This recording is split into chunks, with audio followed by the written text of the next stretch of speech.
Nakapunta ka na ba sa Hookah Falls? Kung hindi pa, ba't di mo subukan? Halika, panoorin mo to. Let's go! So nag-ride kami from Rotorua going to Wairaki Road. Yan, sa labas ng Taupo. So pupuntahan natin ang Hookah Falls. So ito ay isang Russian Mil-8 helicopter. So ginawa na siyang attraction dito. Ayan, so malapit na tayo. So ang lugar na to ay Taupo. So along the road may kita mo yung karatula na merong Hookah Falls. So yan, pasok tayo. And konting ride na lang naman, malapit na tayo. So mga 200 meters lang siguro. Dito na tayo sa parking lot nila. Ayan, so nakarating na tayo sa parking lot nila. So mamimili na lang tayo ng pinakamalapit para hindi tayo hirap maglakad. Hindi kasi sanay mga kasama natin eh.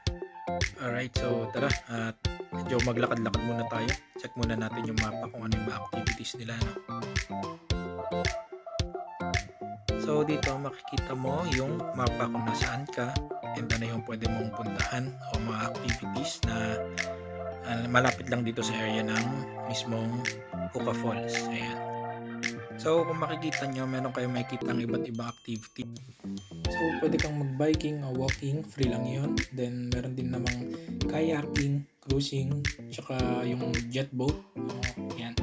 Pero may mga bayad na yan eh, pagkakaalam ko. Tapos, ayun nga, para sa mga mahilig ng activities na tulad ng mga adventures, meron silang helicopter tours and mga hiking, ganyan. Tsaka may iba't ibang mga activities pa. So sa ngayon, dahil beginner pa lang at hindi pa sanay yung mga kasama natin, dito muna tayo sa malapit. Sobrang linaw naman ang tubig dito.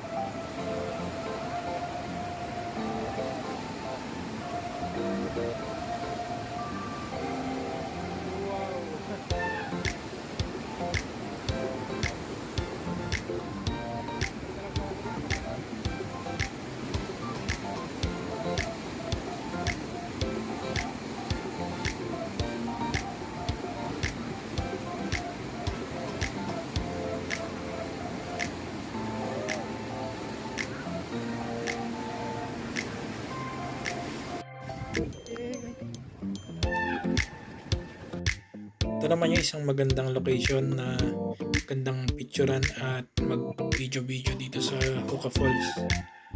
So dito ako nagpa-picture and nag-video ng mga jet boat. Ayan.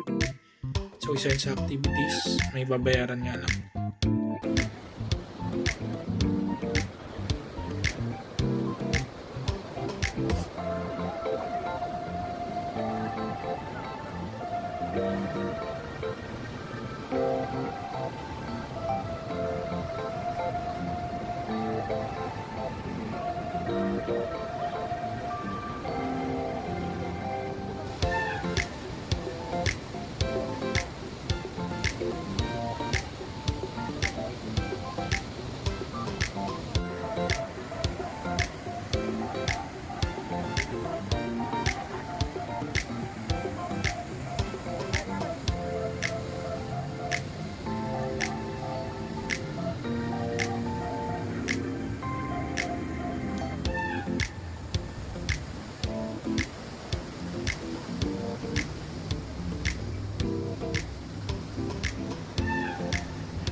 So hanggang dyan na lang ang video natin guys. So sana nagustuhan yung share ko na video. Hanggang sa susunod. Bye bye!